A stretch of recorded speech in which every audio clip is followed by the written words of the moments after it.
capítulo 13 do Sturt, que trata sobre funções vetoriais. Então, tudo aquilo que você já viu no estudo de funções, tudo aquilo que você já viu no estudo de vetores, agora, esses dois tópicos que, a princípio, né, você viu em momentos diferentes na sua jornada aí acadêmica, agora a gente vê esses tópicos de forma simultânea. Tá bom?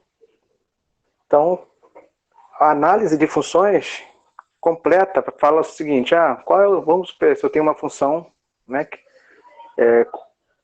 eu vou analisar o domínio da função, o contradomínio, a imagem, né, eu vou analisar a estrutura dela, vou analisar o gráfico, se ela é crescente, decrescente, como que ela vai para cima, como que ela vai para baixo, se tem ponto de máximo, de mínimo, de inflexão, vou saber derivar, integrar, enfim.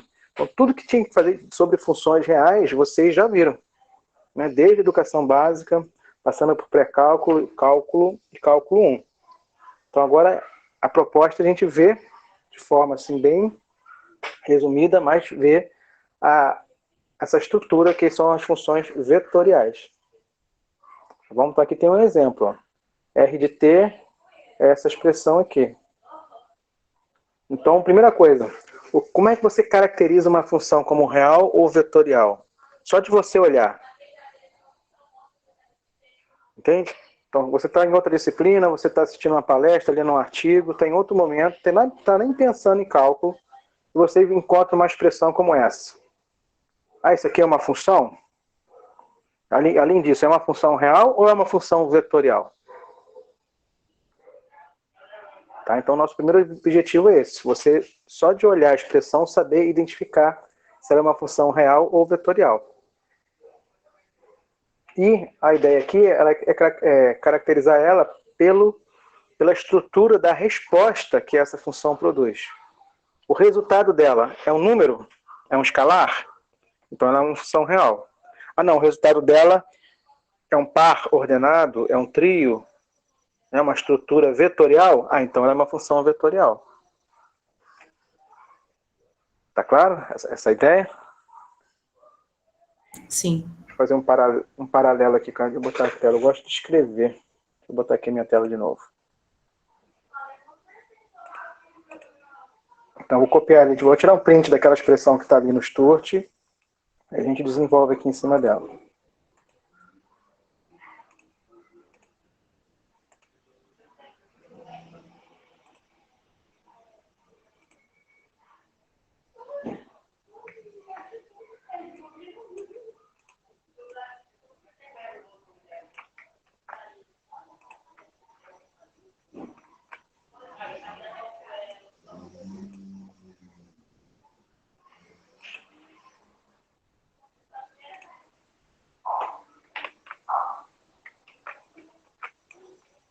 Então, aqui, ó.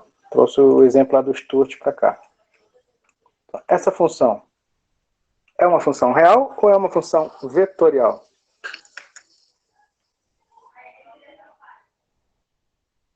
E aí? O que vocês acham? Podem falar ou escrever aqui no chat que eu estou acompanhando. Eu diria real. Não sei se está certo. Também acho que seja real, mas não. Então, vamos ver. Essa aqui é uma função, que o nome dela aqui é R, é a função R, que ela depende de um parâmetro. Ela tem uma variável. Qual é a variável dela? É a variável t, não é isso? T. Então, se eu fizer assim, eu tenho a função R, se eu fizer t igual a 0, será que eu posso? Né? Tem valores que, às vezes, a função não existe naquele ponto. Qual vai ser a resposta? A resposta vai ser um escalar, um número, ou vai ser um vetor? Aqui ela percebe que ela tem três... Esse é um número. Ela tem três componentes, ó. Aqui tem esse símbolo aqui, mas pode ser um igual também, não tem problema não, tá?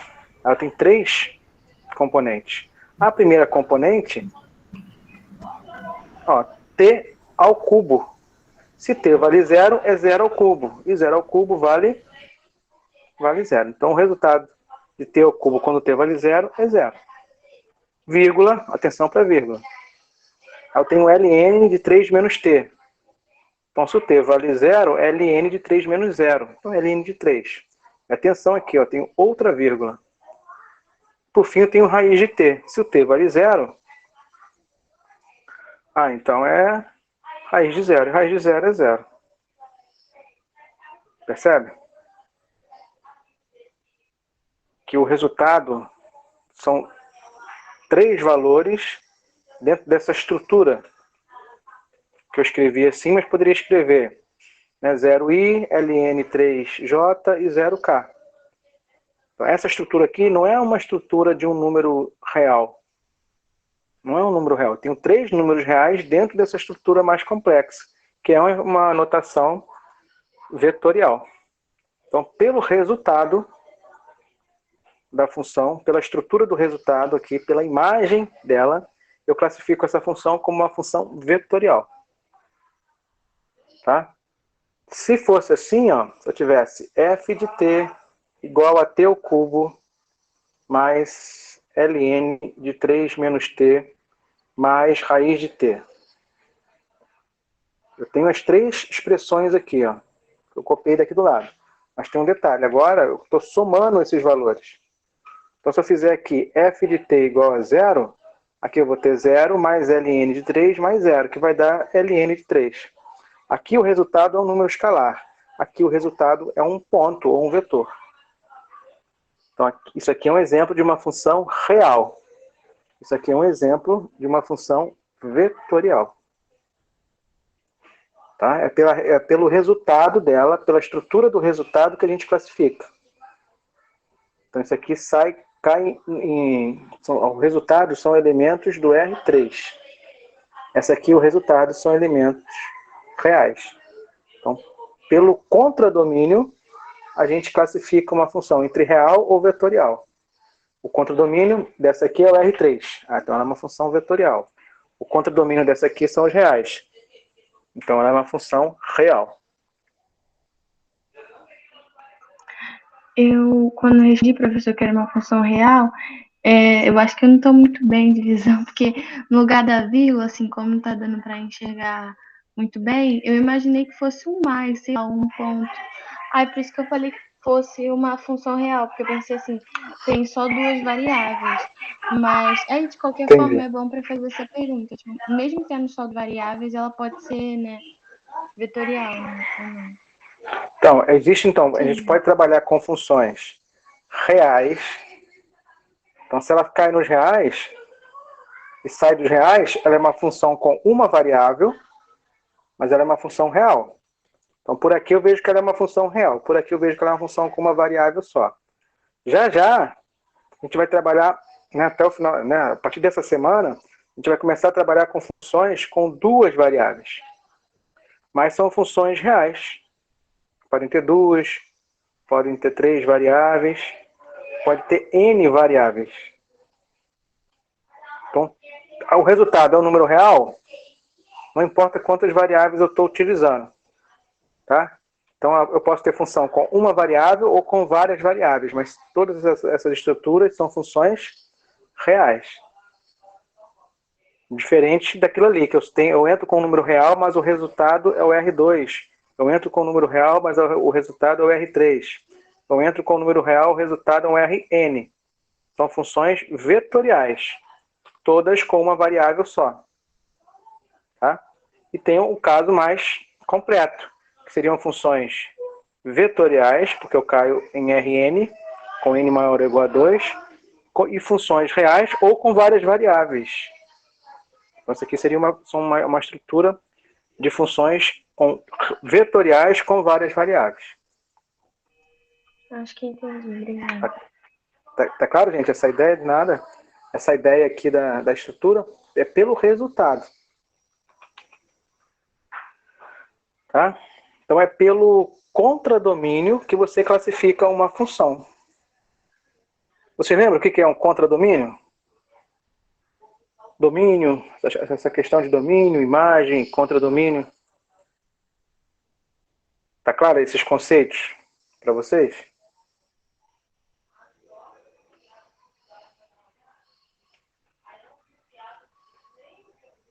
Sim. E aí, silêncio, tá claro?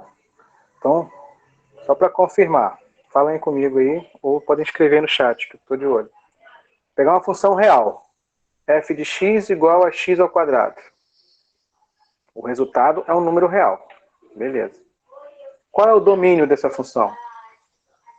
Só para a gente revisar aí rapidinho.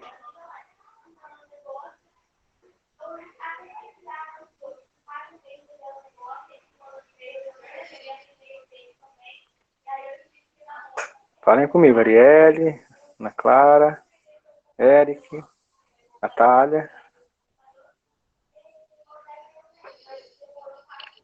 Ai, professor. Não, porque eu estou perguntando justamente porque eu sei que às vezes chega, né? A gente chega nesse ponto, às vezes tem ainda uma duvidazinha, tem uma lacuna. Eu estou aqui realmente para identificar isso e esclarecer isso, como é que daqui para frente vocês sigam com segurança nesses conceitos. O que eu domino? Se alguém te pergunta assim, poxa, você faz química? Você é professor de química, professora de química? Ah, tem matemática, tem cálculo, não tem? Você fala, tem, ainda bem que tem, né? A gente precisa falar, não, nem tem, nem queria que tivesse, mas tem que ver matemática ainda, beleza. Função, você estuda função? Estuda ainda. Tá lá, me perseguindo até hoje, até cálculo para ele que tem função ainda. Não consegui ainda me livrar do cálculo. Aí a pessoa, então, o que é domínio de uma função? Domínio. Com suas palavras. As palavras são tipo os números possíveis, né? A definição de livro é as entradas possíveis, mas são tipos possíveis. Por exemplo, todos os números reais, tipo, exceto x igual a zero, alguma coisa assim, não é isso? Então, eu posso entrar nessa função aqui com x igual a zero? Ela aceita sem dar problema? Aceita, não aceita? Então, zero Sim. é um elemento do domínio. Sim. Eu posso entrar com x igual a 1? Essa expressão aqui aceita o x igual a 1 sem problema? Sim. Então o elemento 1 pertence ao meu domínio. Então o domínio é o conjunto de tudo aquilo que eu posso entrar na minha função e ela vai aceitar, né? Sem problema. Ou seja, a minha função está definida em qual conjunto? Números reais? Em todos os reais. Então quando você fala que o domínio dessa função são todos os reais, está dizendo que essa função aqui ela está definida. Ela tem imagem, ela existe em todos os valores de x pertencendo aos reais. Então, domínio é isso. Se eu fosse pensar em função como uma máquina, essa minha função aqui tem uma entrada e tem uma saída. Aqui está dizendo que eu posso entrar nela com todos os números reais. Sim. Tá? Então, eu gosto de fazer essa comparação, pensar em funções como máquinas. E o conjunto que eu entro na máquina, o conjunto de todos os elementos que eu posso entrar nessa máquina é o meu domínio. Tá? E isso vem representado aqui na notação de função assim, ó. A gente vai e escreve um Rzinho aqui na frente e uma setinha. E aqui agora eu coloco outro conjunto. Qual é o conjunto que eu coloco aqui? É o contradomínio ou é a imagem? A imagem. E aí? Tem diferença? Imagem e contradomínio é a mesma coisa? Ou são coisas diferentes? E aí, como é que você explica com as suas palavras o que é? Enquanto o domínio é o conjunto de tudo aquilo que eu posso entrar na função, é o conjunto de todos os valores onde a minha função está definida. Contradomínio é o quê? Imagem é o quê? Tá, calma. Deixa eu tentar formular isso. Pô, galera, ajuda aí. Ajuda aí. O contradomínio seriam tipos conjuntos que definem a função? Seria aquilo que não poderia ser, tipo, os números que não poderiam ser colocados no X? Não. Contradomínio, né? O contradomínio ele tem a ver com os resultados da função. Mas a imagem também tem a ver com os resultados da função. Então ele tem a ver com isso aqui, ó, com aquilo que vai sair da função. Se eu pensar a função como uma máquina, o conjunto das entradas é o meu domínio. Agora, o contradomínio e a imagem estão relacionados ao que essa máquina vai produzir, aos resultados daquela função ali. Entende? Eu gosto de... Tem um tempinho que eu não trabalho, mas eu gosto de trabalhar com esse conteúdo aí no ensino médio, por exemplo, no primeiro semestre, né, no primeiro ano do ensino médio, o aluno estuda função. Tem escolas que já trabalham com funções até desde o do nono ano. Outras até adiantam um pouco mais, mas tudo bem. Então, eu gosto de fazer essa comparação de função. É uma máquina. Quando eu falo de domínio e contradomínio e imagem, eu uso essa comparação. E ao falar da diferença de contradomínio para imagem, hoje em dia a gente pode usar essa brincadeira que o pessoal coloca na internet. A gente vê direto. Essa questão de expectativa e realidade. Vocês já viram tem meme, tem essas figurinhas aí? A expectativa, aí depois vem a realidade. E é isso. Quando eu tenho uma máquina e eu coloco os números reais nessa máquina, eu espero que essa máquina produza um número real. Eu olho aqui para a estrutura dela, eu estou vendo o segredo dela. Essa máquina aqui, o que ela faz com cada entrada? Ela pega cada entrada e eleva ao quadrado. Então, quando você conhece a expressão da função, você está conhecendo as engrenagens dessa máquina. Então, assim, se eu entro com o número real, essa função vai fazer uma conta com o número real. E a conta que essa aqui faz é elevar ao quadrado. Entende? Então, assim, toda função que pega um número e vai fazer uma conta com o número, a minha expectativa é que o resultado seja um número real. Mas essa aqui eu sei que não vai ser todo número real, porque está ao quadrado. Percebe? Então, o contradomínio é a minha expectativa. A minha expectativa é que saia um número real. A minha imagem é aquilo que de fato vai sair. A realidade. Essa função aqui, se eu colocar todos os números reais na entrada, ela vai pegar cada número real e vai levar ao quadrado. Ou seja, não vai sair todos os reais, vai sair só os reais positivos. Tem uma coisa que eu fico com dúvida desde pré-cálculo, professor, que é uma dúvida bem idiota, na verdade, né? Aquelas muletas que a gente vai trazendo nas matérias. Que, por exemplo, teoricamente, um dos exercícios que a gente faz, bem basicões, é através dessa expressão, né, do f de x, você conseguir explicar que tipo de função é só olhando essa expressão. Isso é uma coisa que eu não consigo. Como assim? Tipo de função? Com relação a que tipo de... Função quadrática, função... entendeu? Não entendi. Fala de Ribeirão, não ouvi, na verdade. Repete de novo. Função o quê? Quando a gente olha ali, a função f de x igual a x ao quadrado, não sei o quê. E aí a gente, às vezes, esses exercícios antigos, tinha que identificar, é trigonométrica, quadrática. Isso é uma coisa que até não consigo fazer muito bem, na verdade. Essa parte é meio complicada para mim. Então, quando você conhece uma função, é só para a gente nem sempre eu consigo fazer então, sem resolver numericamente. Então, se você for olhar aqui o livro, o Sturt, então ele usa muito isso. Às vezes você pega isso uma lista de exercícios do Sturt e um bloquinho lá dos exercícios, ele repassa aquele tema novo por todas as estruturas das funções mais comuns. Geralmente a pessoa passa só polinômio, bota só polinômio, que a derivada é mais fácil, a integral é mais fácil, a gente está mais habituado. Mas o que define um polinômio? A minha expressão, a minha variável, a expressão que eu vou trabalhar, a minha variável x está ao quadrado, né? Pode estar ao cubo, pode estar à quinta potência. Enfim, polinômio é isso. A minha variável tem a ver com a potência, mas a minha variável está na base. Então, uma função que tem uma estrutura como essa, tem uma estrutura polinomial. Tem a expressão de potência, mas a variável está na base. Diferente de uma função, se eu escrever assim, 2 elevado a x. Isso aqui é potência. Isso aqui é potência. Mas aqui a variável está na base.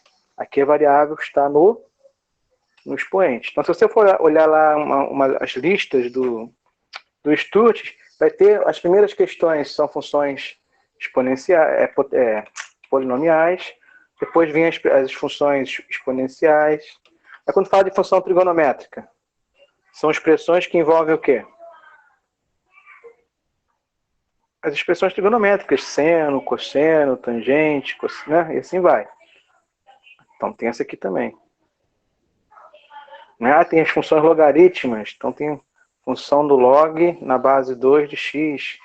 Tem as funções inversas trigonométricas, essa que o pessoal adora, né? Arco de seno de x, por exemplo.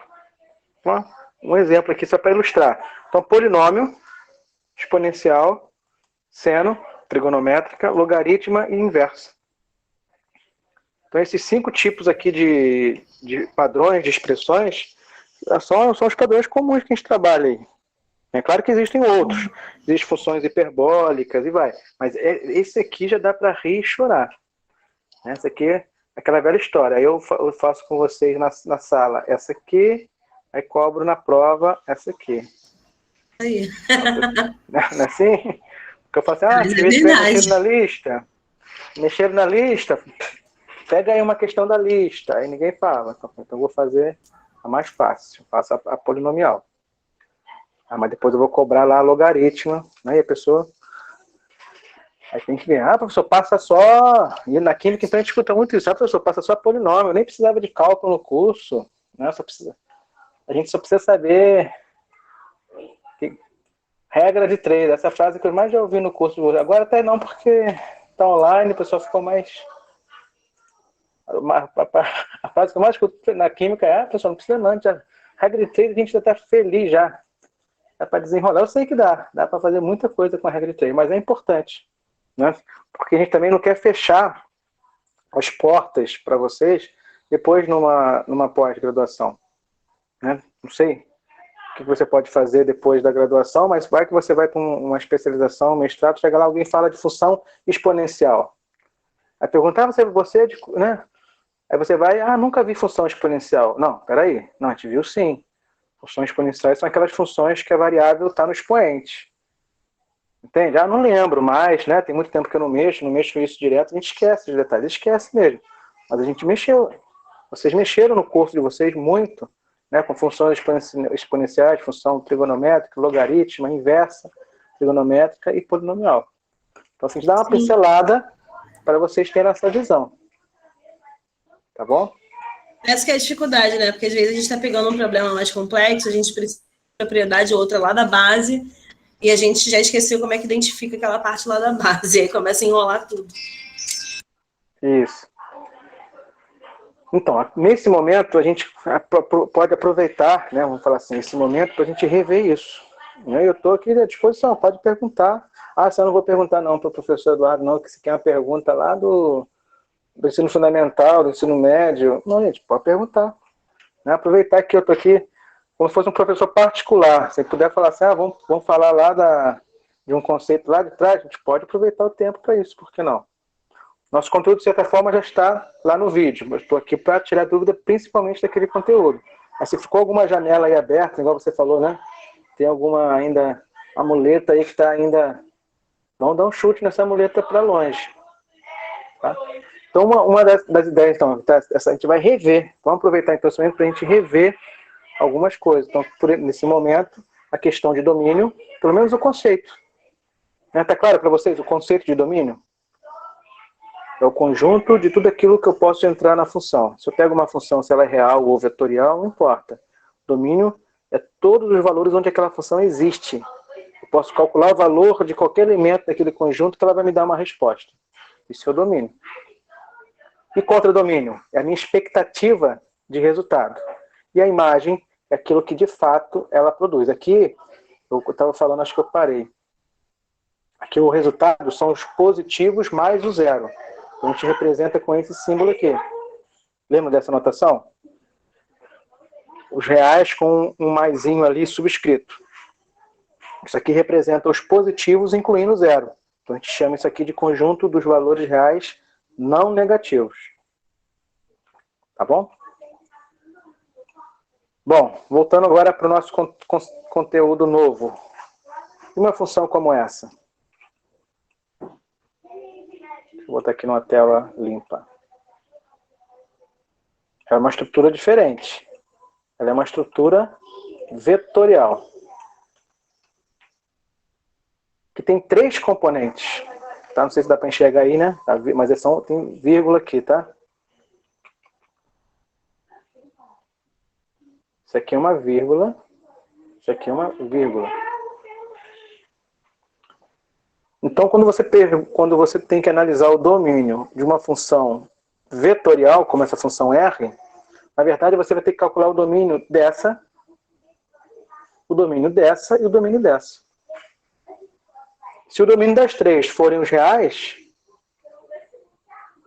ótimo, o domínio da função vetorial toda são os reais. Mas se esse domínio aqui, da primeira, tiver uma restrição, essa aqui tiver outra restrição e essa aqui tiver outra restrição, a função total só vai existir num território de T em que satisfaça as três condições impostas. Tá? Então aqui, por exemplo, T ao cubo. Qual é o domínio da expressão T ao cubo, que é uma função, né, é um polinomial. T ao cubo tem restrições para T? Não. Não, então o domínio para a função T ao cubo é todos os reais. Tá? E a função ln, essa expressão aqui, né? 3 menos t. A função ln implica alguma restrição? Implica. O que está dentro do ln é resultado de uma potência. Tem que estar sempre positivo. Está aqui em outra cor. Então, o domínio aqui são todos os reais. Isso aqui tem que ser sempre maior do que zero. Ou seja, o que está dentro do ln é resultado de uma potência. É e elevado a alguma coisa. Isso vai dar sempre positivo. Então, isso aqui tem que ser maior do que zero. Ou seja, o t tem que ser maior do que 3. Então, o domínio aqui não é todos os reais. Aqui o domínio é todos os reais. Ótimo. O domínio aqui... Não. O domínio aqui só é um pedaço dos reais. Que pedaço é esse? Vou colocar aqui o zero para me orientar. Tem 1, 2, 3. É só do 3 em diante. Tá? Inclui o 3 ou não inclui o 3?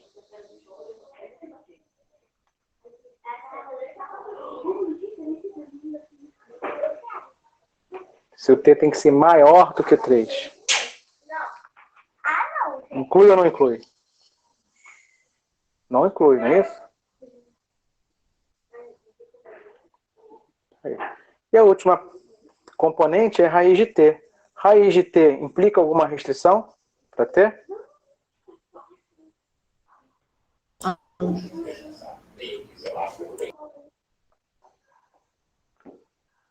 Posso calcular a raiz de t negativa? Raiz de menos 5, de menos 4, essas coisas? Não, então tem uma restrição. Não. Aqui o t tem que ser De zero. maior ou igual a zero. Isso, maior ou igual a zero. Inclusive para frente. Então a primeira não tem restrição. Todos os reais. É tudo.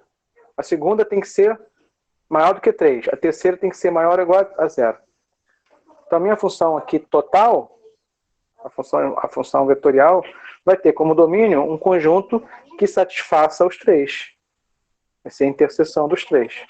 Então a parte que é comum aos 3 é essa aqui, né?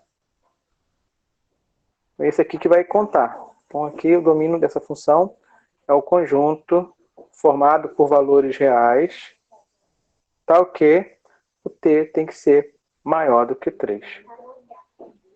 Tá? Aí sim, a primeira vai existir, junto com a segunda que também vai existir, e a terceira também vai existir. Então a minha função real existe só nessa expressão aqui. Nesse território aqui, né? Só o território maior do que 3. Vejam aí se faz sentido o que eu estou falando, se tem alguma pergunta. Não, faz muito sentido. Graças a Deus, pelo menos isso. Beleza. Contradomínio.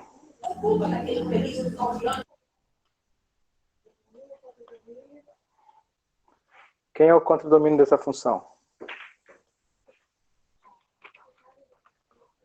Contradomínio, lembra? Os números Da brincadeira lá inteiros. da expectativa e da realidade. Então, meu domínio é o conjunto de saída, que eu entro na minha função, né? Contradomínio de entrada. Não. É que às vezes a gente fala assim, saída, mas se eu pensar em máquina, se eu pensar numa máquina, aqui é a entrada, aqui vai ser a saída. Então, o domínio é a entrada. Tá?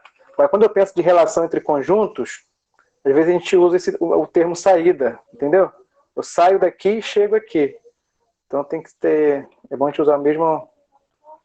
Entendeu? Quando eu falo de função com relação, definida por relação entre dois conjuntos, aqui é o conjunto de saída, aqui é o conjunto de chegada. Quando eu penso em função como uma máquina, né, a entrada da máquina e tem a saída da máquina. Aí é bom evitar...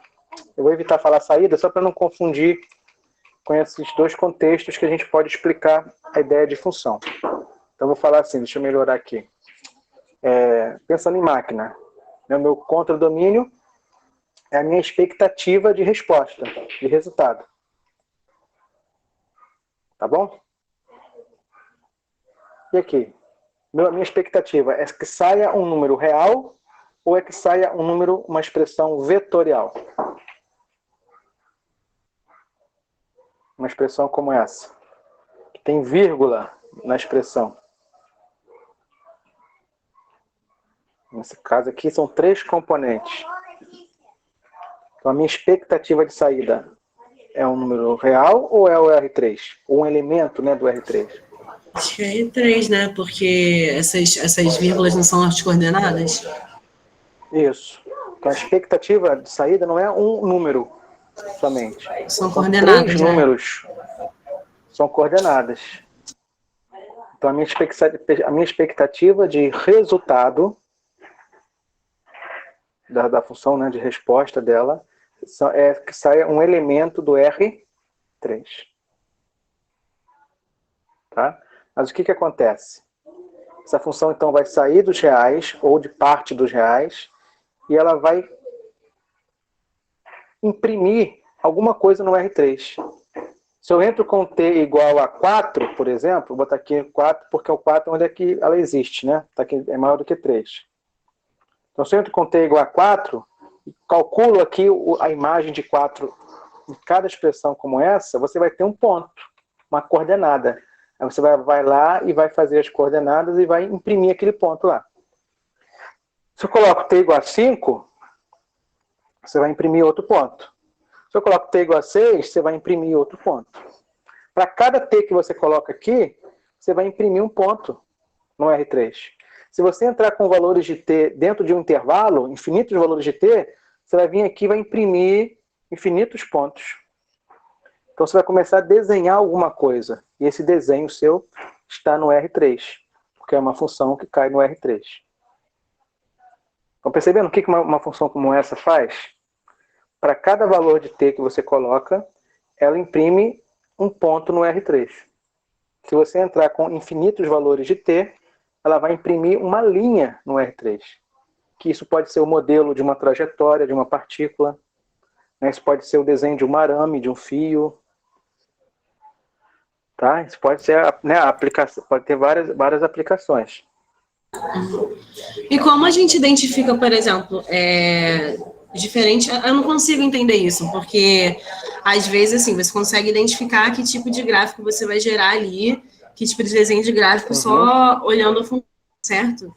Mas é uma coisa que eu não consigo fazer. Como que a gente faria isso mais ou menos assim? De que forma seria então, existe, então, vai ser melhor? Isso, existe essa, assim como você tem só de bater o olho, de saber se aquela função é uma função afim, então é uma reta, é uma função quadrática, então é uma parábola, e assim vai. Aqui também tem isso, né? Tem alguns padrões que a gente pode trabalhar. Isso. Então, só para a gente fechar aqui, o domínio é os reais ou um pedaço dos reais, o contradomínio é o R3, e a imagem é o gráfico. Tá? O gráfico dessa função, o que ela imprime é o conjunto daquilo que realmente ela produziu. Lembra aquela comparação da expectativa e realidade? A expectativa é que saia um elemento do R3. Mas quando eu coloco essa máquina para funcionar e vejo ela imprimindo as coisas, ela não imprime todos os pontos do R3. Ela imprime só os pontos que formam uma linha.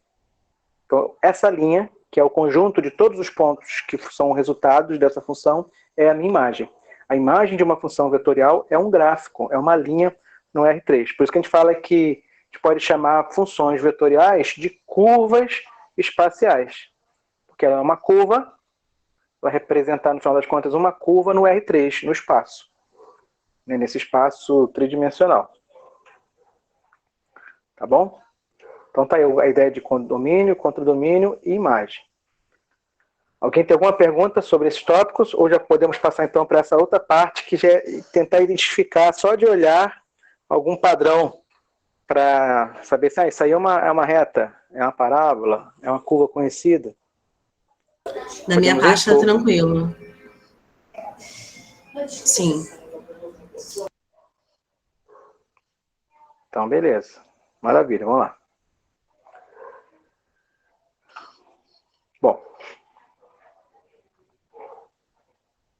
O que eu posso fazer aqui? Existem alguns casos especiais, né, que a gente deve saber identificar só de olhar. Não são muitos, né, mas esses 3 casos especiais aqui, eu vou falar assim, se você souber esses 3, você vai cobrir muitos casos. O primeiro caso especial é você saber se referir a uma reta ou a um segmento de reta. Como é que você sabe se uma função vetorial vai desenhar uma reta ou não? Só de olhar.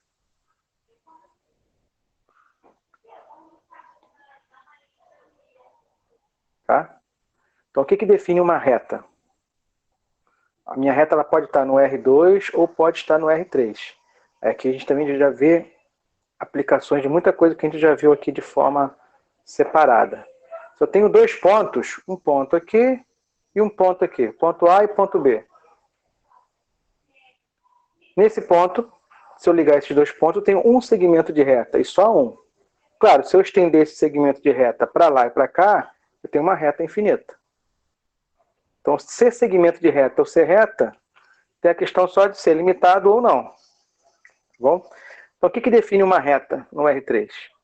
2 pontos, ou eu posso falar aqui um ponto e uma direção. Se você tiver um ponto A e o vetor V, que vai do ponto A até o ponto B, você tem também a mesma reta. Tá? Então, se você quer a equação que define a reta, é só você ter o vetor direção vezes o parâmetro mais um ponto conhecido. Um ponto P0. Olha aqui, estamos já juntando tópicos que a gente viu de forma separada. Estou falando de vetor. Uma conta com vetores, é o vetor vezes um escalar, depois eu estou somando. Tá? Se o vetor V sai do ponto A e vai até o ponto B, a gente fez isso algumas vezes. Esse vetor é pegar o ponto B menos o ponto A. Lembram disso? Se o vetor V é dado por 2 pontos, é só fazer B menos A. Sim. Tá? E o ponto P0 pode ser um ponto qualquer, eu vou chamar de ponto A. Então, isso aqui é uma forma da gente parametrizar uma curva qualquer, né? Mas é uma curva sem curvatura, é uma reta, no R2 ou no R3, é a mesma. E se eu quero segmento de reta, eu vou controlar o parâmetro aqui, ó, t variando de 0 a 1. Se eu quero a reta infinita, é t pertencente aos reais, eu quero todos os t's. Então a ideia é você ter esse modelo aqui em mente. É uma forma de a gente parametrizar segmento de reta. Vou fazer um exemplo para a gente ver isso, né, numa aplicação. Mas como é que você vai saber que é um segmento de reta olhando a expressão? Então já vou adiantar, para quando a gente fazer o exemplo, vocês já perceber isso. As funções serão as funções componentes. Lembra que agora há pouco a gente fez um exemplo que tinha 3 funções componentes? Componente x, componente y, componente z. As funções componentes precisam ser funções afins. Tá? Aquelas expressões de polinômio do primeiro grau só. Essa aqui são funções afins? Só tem polinômio do primeiro grau aqui em cada componente? Não. Então já sei que essa curva aqui não vai ser uma reta. Não vai ser um segmento de reta. Só de olhar. Tá bom? Isso aqui eu não sei, nem sei o que é. Não é nenhum caso que eu conheço assim só de olhar. Eu preciso usar o GeoGebra. Né? Na semana, coloquei até um videozinho lá que eu faço um exemplo no GeoGebra. Vocês podem usar aquele modelo, é só substituir as expressões. Aí você vai ver lá a curva que ela se refere. É bem legal também ver isso no GeoGebra. Então, vou lá. Um exemplo aqui. Vamos supor que vou usar essa tela mesmo. O ponto A é o ponto 1, 1, 1. E o ponto B é o ponto 2, 3, 5. Existe uma reta, e só uma, que passa nesses dois pontos. Como é que eu chego na equação dessa reta? Vou usar esse modelo que está aqui do meu lado. Ó. É uma função vetorial. Quem é o vetor? O vetor vezes o parâmetro. Quem é o vetor V? É só você fazer B menos A. Vezes T. Quais são os componentes aqui? Fazendo B menos A. A primeira componente menos a primeira. Segunda componente menos a segunda. Terceira componente menos a terceira. Esse 1, 2, 4 são os resultados do ponto B menos o ponto A. Conferem aí. Mas, olha aqui, o ponto A. O ponto A é o ponto 1, 1, 1. Aqui são operações entre vetores. Ó. Um vetor vezes um escalar é só multiplicar. 1 vezes t é t. 2 vezes t é 2t. 4 vezes t é 4t. E somando com o outro, é só deixar indicado. T mais 1 na primeira componente, aqui mais 1 e aqui mais 1. Tá? Com t variando de 0 até 1. Então, se eu começasse o exemplo escrevendo para você essa expressão aqui. É uma função. E perguntasse para você, essa expressão aqui é de uma função real ou é de uma função vetorial? O que você poderia dizer para mim? Essa verde. É uma função real ou é uma função vetorial? Vetorial. Vetorial. Perfeito. Vetorial. Por quê? Por causa das coordenadas. Por causa das 3 coordenadas. Não é uma conta só. Você vai ter 3 contas para fazer. Uhum. E vai colocar os resultados nessa estrutura vetorial. A gente não poderia botar separado? Tipo, botar ela R de T e T mais 1, botar tipo 3... Então, eu posso escrever assim, ó. X igual a T mais 1, Y igual a 2T mais 1, Z igual a 4T mais 1. Tá? Que é o que a gente chama de equações paramétricas da reta. Então, quando você escreve assim dentro de um sistema, chama de equações paramétricas da reta. Isso está aqui dentro. Só que está dentro da estrutura vetorial. Tá? Então, quando você vê isso solto assim, são equações paramétricas da reta. Aqui eu tenho as equações paramétricas da reta sendo componentes de um vetor. Tá? Então, essa notação aqui, ela é mais ampla do que essa. Essa aqui usa essa notação dentro da notação vetorial, mas são equivalentes, é a mesma coisa. Agora, olha só cada expressão como essa. Observe que são funções afins. Percebe? Então, se eu pego uma função vetorial e vejo que são funções afins, eu já sei que o resultado dessa conta aqui, se eu entrar com valores de t distintos, ela vai imprimir pontos lá no R3 e a união desses pontos vai formar uma curva conhecida, que é uma curva sem curvatura nenhuma, que vai ser uma reta. A linha, né? Vamos falar assim, a linha que ela vai desenhar para mim é uma linha reta. Tá? Vejam aí se faz sentido. Então, se eu falar os pontos, você pode escrever a função vetorial, usando esse modelo. Se eu apresentar para você essa expressão aqui, você sabe que é um segmento de reta, porque as equações são funções afins. Então, uma vez que você sabe que é segmento de reta, basta fazer 2 pontos. Faz o t igual a 0, marca o ponto A, faz o t igual a 1 aqui, faz as contas, você vai ter um ponto B. Ligou o ponto A ao ponto B, você tem o gráfico pronto. Então, se eu der o gráfico, você sabe escrever a função, o caminho é esse, e se eu der a expressão, você sabe que é reta. Faz 2 pontos e liga. Você monta o gráfico. Então, sempre que eu tiver uma função afim, eu tenho, tipo, um gráfico em forma de reta, sempre que eu tiver uma trigonométrica, assim, tipo, é nesse sentido? Isso. Então, se você, por enquanto, a gente viu só um tópico. Se as equações paramétricas são funções afins, os gráficos serão retas. Sim. Tá bom? Então, e se não for uma função afim? Tá? Então, por exemplo, a minha curva não é uma função afim, mas ela é uma curva que ela obedece a definição de função. Vou colocar aqui, então, outro caso especial, que são as funções. Todas as curvas que são funções. O que define uma função? Para cada valor de x, eu só tenho um y associado. Isso quer dizer que o gráfico aqui é uma curva. É uma curva. Vou botar assim. É uma curva que, se eu traçar retas na vertical, só corta essa curva uma única vez. Isso é um teste rápido que a gente faz só para garantir que cada valor de x só tem uma resposta, só tem um y. Tá bom? Então, e aqui pode ser qualquer função. Tá bom? Existe um ponto aqui genérico. Aqui é a minha função f de x. Se eu estou entrando aqui com t, por exemplo, t é um valor qualquer, um tanto qualquer aqui. Qual vai ser o resultado?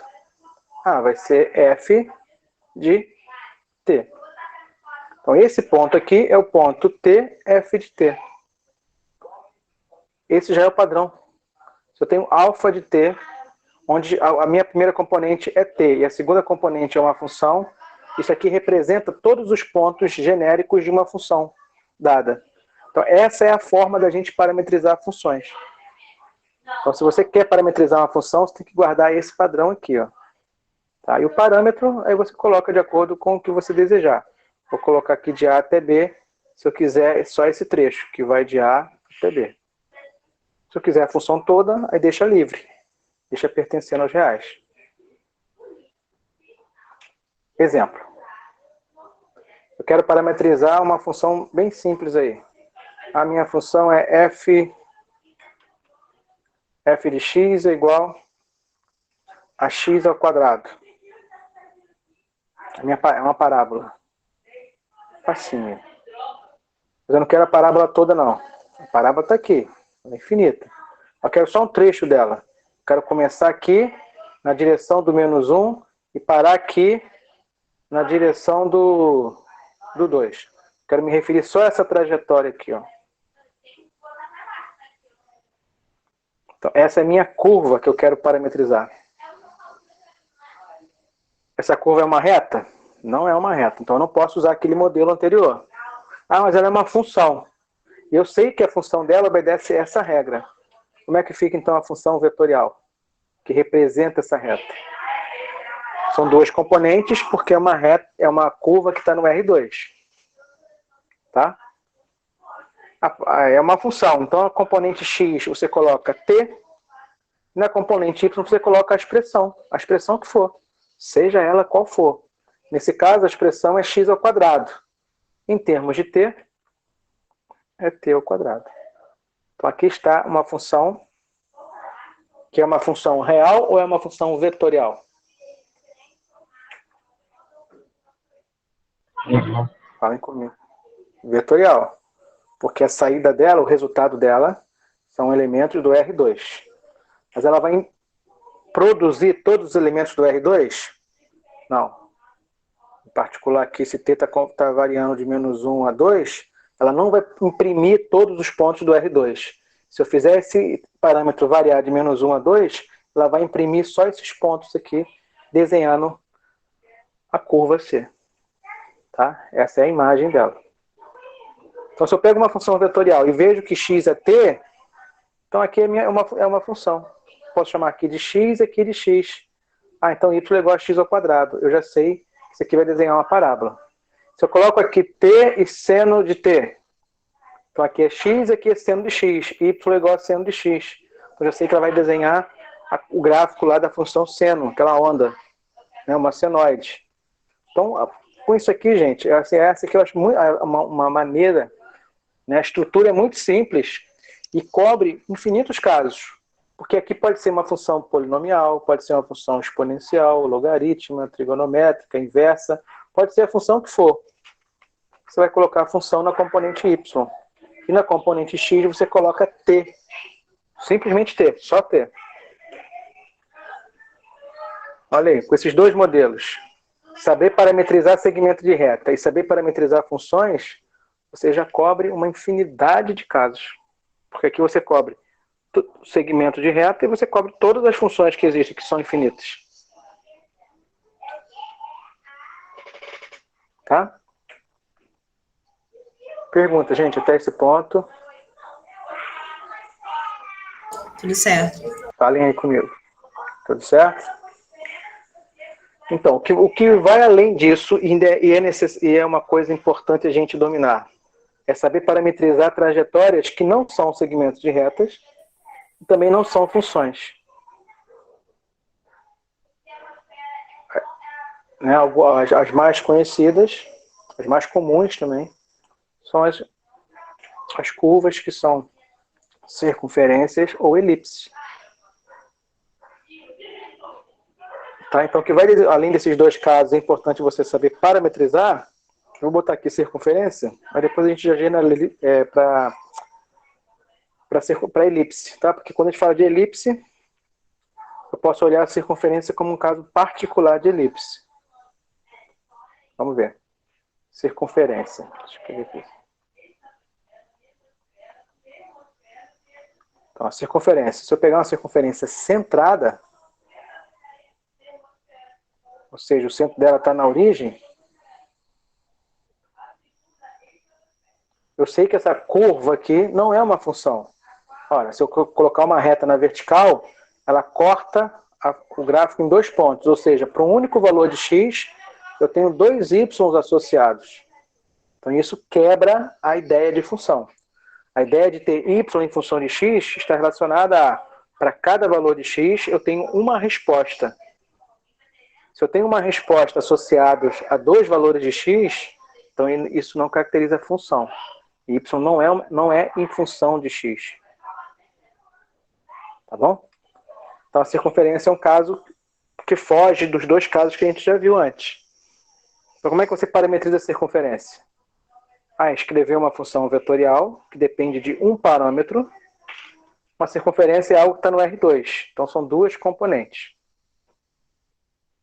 E a ideia aqui é se inspirar nas coordenadas polares. Uma coisa que a gente já viu também em outro momento. Mas sabe como é que as coisas a gente está relembrando? E está recuperando várias coisas que a gente viu ao decorrer do curso? X em coordenada polar é R cosseno θ. Y em coordenada polar é R seno θ. Aqui eu estou colocando T. Tá? Então isso aqui representa circunferências de raio R e o T aqui é o meu parâmetro, né, o meu argumento. Se eu quero a região toda, o R está variando. Se eu quero só a linha, o R é fixo. Então no caso aqui eu vou botar o R igual a A. Se o R é igual a A, é um valor fixo e não é variável. Então você faz aqui o R igual a A. Então no lugar, o coeficiente aqui é esse. Então a ideia é, se eu escrever assim para você, ax ao quadrado mais y ao quadrado define o que no R2? Define uma circunferência de centro 0, 0 e raio A. Ótimo. Mas isso aqui também. As duas coisas definem circunferência de centro 0, 0 e raio A. Só que aqui eu tenho a expressão cartesiana, a equação cartesiana. Aqui eu tenho as equações paramétricas da circunferência. Tá bom? O parâmetro aqui é só o t. Se eu quero a circunferência toda, t está variando de 0 a 2π. Se eu quero só um pedaço dela, você repete as expressões e controla aqui no parâmetro. Ok? Se fosse uma elipse.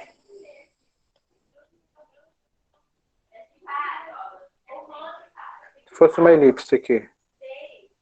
Vou mudar aqui. Uma elipse de semi-eixo x A e semi-eixo y B. O que muda? Vou até copiar aqui. Ó. Vou recortar e copiar. A estrutura é similar. Ficou grande.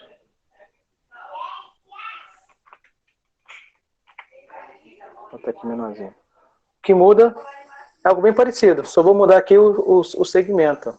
O coeficiente. Tá? Se eu colocar aqui um vale A e o outro vale B.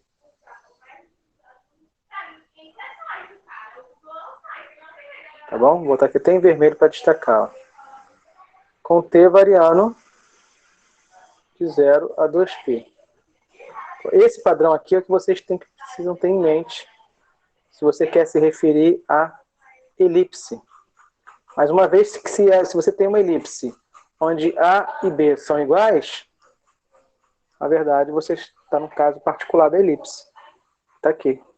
Que é uma circunferência. Tá? Então esses são os três modelos. Saber parametrizar segmento de reta, saber identificar e parametrizar funções, saber identificar circunferências ou elipses. Depende do coeficiente. Se forem iguais, se forem diferentes, elipse. Se forem iguais, é circunferência. Tá bom?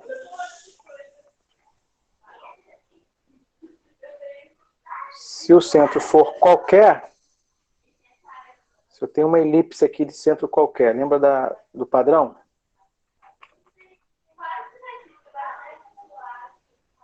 Uma elipse de centro qualquer e semi-eixos conhecidos. Supor aqui que o centro é x0, o centro é y0. Você sabe a equação cartesiana. É x menos x0 ao quadrado mais y menos y0 ao quadrado igual a 1. Aqui os semi-eixos, x ao quadrado e y ao quadrado. Equação cartesiana da elipse. Como é que fica a equação vetorial, a função vetorial?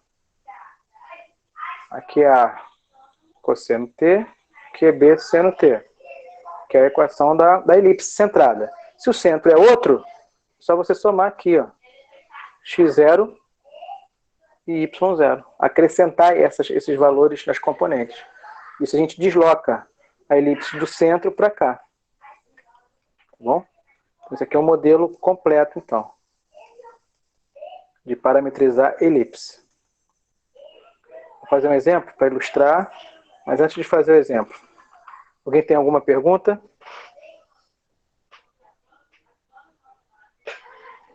Falem comigo. Está fazendo sentido, gente? O que eu estou falando? Oi? Tá fazendo sentido, sim. No momento não tem nenhuma, não. Mas... Ok, beleza. Alguém quer comentar alguma coisa? Quer perguntar alguma coisa? Não, por enquanto tá ok, professor. Você está explicando. Então, vou pegar aqui uma questão... Pode ser do livro, ou pode ser de prova antiga. Deixa eu ver se eu abrir aqui uma prova antiga.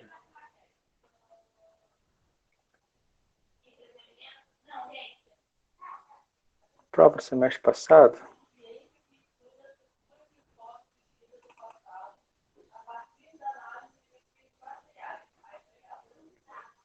Eu estou indo mais semestre passado aqui.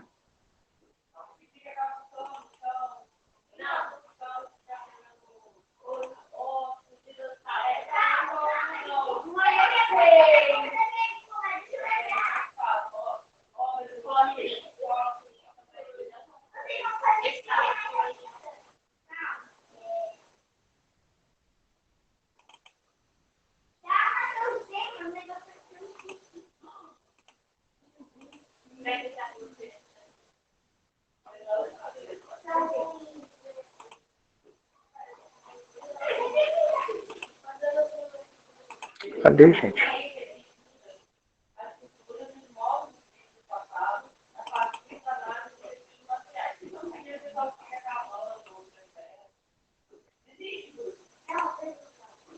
Alguém tem aí alguma questão desse tópico?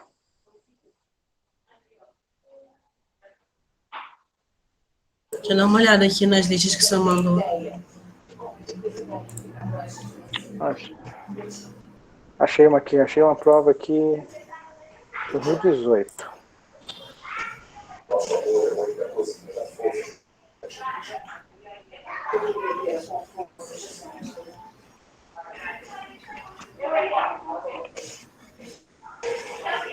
Olha aqui, ó, questão 5 aqui de uma prova de 2018, tá? Identifique e faça um esboço da curva dado pelas funções. Então, item A primeiro. Essa expressão aqui define uma função real ou uma função vetorial? Vetorial. Vetorial. Então, ela vai desenhar uma linha. Essa linha está no R2 ou ela está no R3?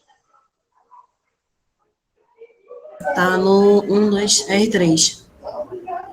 Está no R3. Então, essa função aqui é uma função vetorial, porque ela me dá como resposta elementos do R3. Se eu fizer o parâmetro t variando de 0 a 1, ela vai imprimir vários pontos no R3. Se eu olhar o que ela imprimiu, eu vou ver uma curva. Será que você pode me dizer que tipo de curva é essa? Será uma reta? Um segmento de reta? Será uma função? Ou será uma curva que faz um giro, né? Como a circunferência, ou a elipse, ou algo do tipo.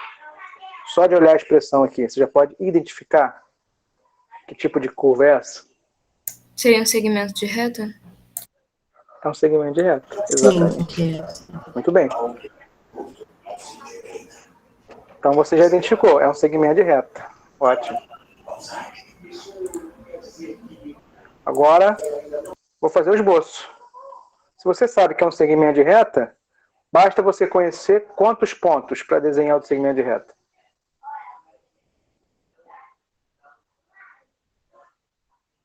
Pelo menos 2 pontos, né? Pelo menos 2 pontos. Vou pegar aqui os pontos principais, que é o ponto inicial, que vai acontecer quando t for 0, e o ponto final, que vai acontecer quando t for 1. Tá? Então, vou botar aqui, ó, segmento de reta que vai do ponto A até o ponto B. Quem é o ponto A? Faz t igual a 0. Quanto que dá isso aqui? Ah, vai dar 2. Quanto que dá isso aqui? Ah, menos 3. Quanto que dá isso aqui? Ah, vai dar 2. Vou calcular o ponto B de uma vez, depois eu já marco os dois. E o ponto B, calcula ali a expressão quando t é 1. Quando t for 1, aqui fica menos 4 mais 2. Quando t for 1, que é 7 menos 3. Quando t for 1, que é 2 mais 2. Confere comigo. Vê se está certo. Acho que sim. Isso.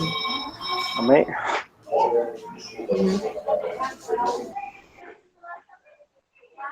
Tá?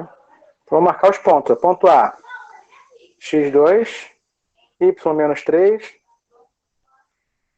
E a partir desse ponto eu vou subir 2. A ponto A está por aqui. Ponto B, x menos 2, y4. Aqui eu vou subir 4. Está mais ou menos por aqui. Segmento de reta é esse segmento aqui, que vai do ponto A até o ponto B. Falei. Tá? Então você já sabe identificar segmento de retas e sabe esboçar. Ok? Se fosse o contrário, se eu desse o esboço, você saberia também chegar aqui. Como? Sim. Só descobrir o vetor V, como fizemos agora há pouco, né? Fazer aquela continha lá que você vai chegar aqui na expressão. Então, se eu der a expressão, você é capaz de fazer o esboço. Se você tem um esboço, você é capaz de escrever a expressão. Tem como o senhor só fazer o processo inverso, só para ficar tudo claro? A gente já fez, descobriu essa... Pô, professor, tô achando essa prova que o senhor deu aí no presencial mais fácil, hein? A prova do outro período sempre é mais fácil. Pô, pelo amor de Deus, professor, olha essa questão. Todo mundo fala isso. Depois que a gente vê, né, fica fácil, né? Então, mas as minhas provas são sempre no mesmo padrão, assim, não tem novidade. Eu mudo as coisas, mas o conteúdo é o mesmo. Mas que bom que ficou mais fácil, né? Quer dizer que a gente entendeu. Isso. Então aqui, eu vou tentar fazer nessa tela mesmo. Eu sei que é um segmento de reta, então vou recuperar aquele padrão lá. Ó. A minha função alfa de t é um segmento de reta. Então é o vetor direção da reta vezes o parâmetro mais um ponto conhecido. Isso aqui, gente, lembra a função afim. Percebem isso? Coeficiente angular agora tem o papel do vetor direção. Coeficiente linear tem papel do... Quem faz o papel dele é o ponto inicial. Mas é uma estrutura similar. Tá? Só que aqui são vetores. Então, quem é o vetor? Como é que você acha o vetor V? O vetor que sai do ponto A e vai até o ponto B. É só fazer B menos A. Faz o ponto B menos A. Quem é a primeira componente, a segunda e a terceira? Menos 2. Agora atenção com as contas. Ó. Menos 2, menos 2. Menos 2, menos 2 dá quanto? Se você deve 2 e deve 2, você deve 4. B menos A agora com a segunda componente. 4 menos menos 3. Então acaba ficando 4 menos menos 3, acaba ficando 4 mais 3. Ou seja, 7. E a última componente do vetor V? Fazendo B menos A. 4 menos 2. 4 menos 2 é 2. E o ponto inicial é o ponto A. É o ponto 2 menos 3 e o ponto 2. Tá? Se você fizer a distributiva, olha o que vai acontecer. 4 vezes, menos 4 vezes T, mais 2. Segunda componente, 7 vezes T, menos 3. Terceira componente, 2T, mais 2. Tá? Tá aqui. São essas aqui. Se eu quero a reta toda, deixa o T livre. Se eu quero só o segmento, só você controlar aqui. T variando de 0 a 1. Veja isso. Vejam se foi.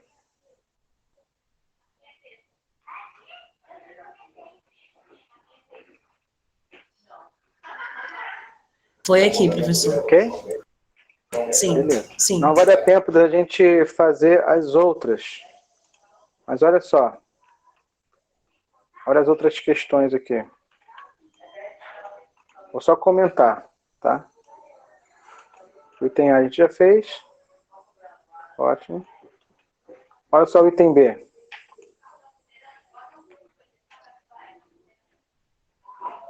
Esquece aqui o Z por enquanto. Olha só para o X e Y. É segmento de reta? É uma função? Ou é uma curva que faz um giro? Circunferência ou elipse?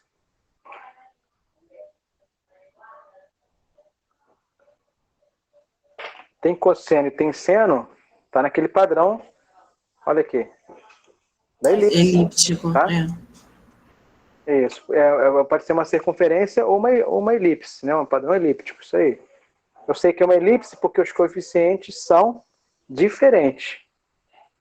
Se fossem ambos iguais a 2 ou ambos iguais a 5, seria uma circunferência. Um vale 2, o outro vale 5, então tem uma elipse. Então isso aqui representa uma elipse de centro 0, 0, tá? Desenhada lá no nível 3. Então isso aqui vai ser uma elipse Lá no nível 3, aqui, ó, o Z tem 1, 2, 3. É, né, como se fosse nessa laje aqui, ó. No nível 3. Então, se meu eixo X é 2, então 2 unidades para X, 5 unidades para Y. É uma elipse aqui, ó. Para cá que é X, aqui é Y e aqui é Z. Então, essa é a curva. Esse é de 0 a 2π, essa é a curva inteira. Ok? Então, se você sabe parametrizar o segmento de reta, função ou elipse, você cobre muitos casos. Tá tranquilo. Então é isso, gente. Espero ter contribuído um pouquinho aí com o conteúdo dessa semana. Vou postar atividades, tá? Para vocês entregarem. Eu tinha pensado a princípio, para não ter uma atividade para entregar no feriado, a princípio eu coloquei para entregar hoje. Mas aí foi melhor colocar para depois. Aí pode entregar então até quarta-feira. Tá? Perfeito, professor. Obrigada por essa aula, hein? Um beabá, muito adorei. Tá, que bom que você gostou. Estamos aí. Valeu, gente. Então, brigadão, boa noite, boa semana de estudos. Boa noite. Você Qualquer não coisa, postou ainda não, né, atividade, porque eu não vi. Vai postar hoje, né? Não, vou postar ainda. Tá bom. Obrigada, Tá bom? professor. Bom Um descanso. abraço, gente. Tchau, tchau. Tchau, tchau. Valeu. Para vocês Obrigada. também, Boa semana, pessoal. Boa semana, professor. Boa semana. Tchau, tchau. Obrigada. Valeu, obrigado. Para vocês também.